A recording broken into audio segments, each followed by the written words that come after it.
Everyone is born with the ability to work magic. Everyone. But they forget how to. Or maybe they're not aware that they are. Magicians, at least the really capable ones, are aware, they're self-aware enough to know that they are working magic.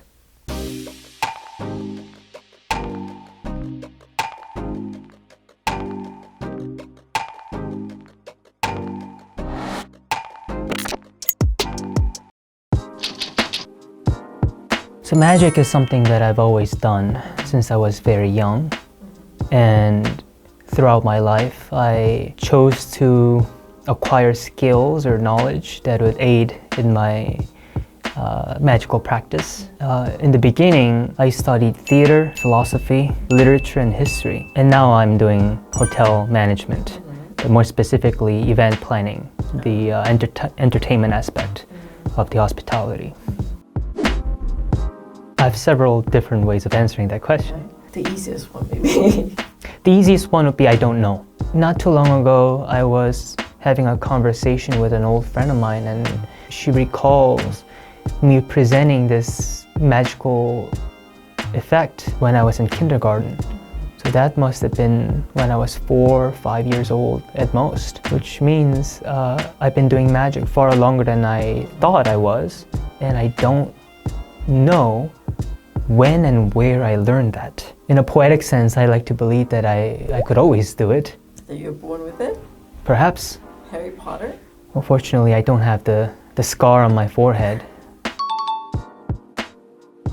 I enjoyed growing up reading the novels. A lot of people might get upset, but I did not watch all the movies, only the first few. But it made magic relevant in popular culture. It created certain stigmas and ideas that are not entirely accurate, but it did depict magic in a fair way, I think.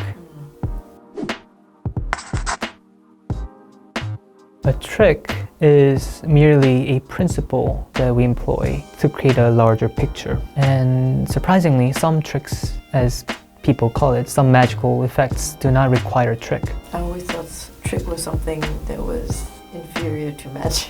It is a narrower concept for sure.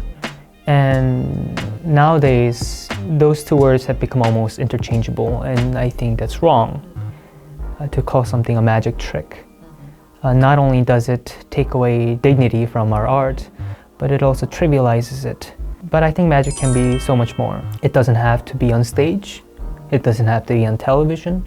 It could be a personal discipline. You could practice magic without ever performing for anyone. So even within the field of magic, not everyone is a performer. Some magicians specialize in creating new effects, building props and apparatus, research and history. Some magicians excel in literature. I am not really a performer. I'm more of a curator in magic. I've studied 5 languages to have access to as many books as I can in magic.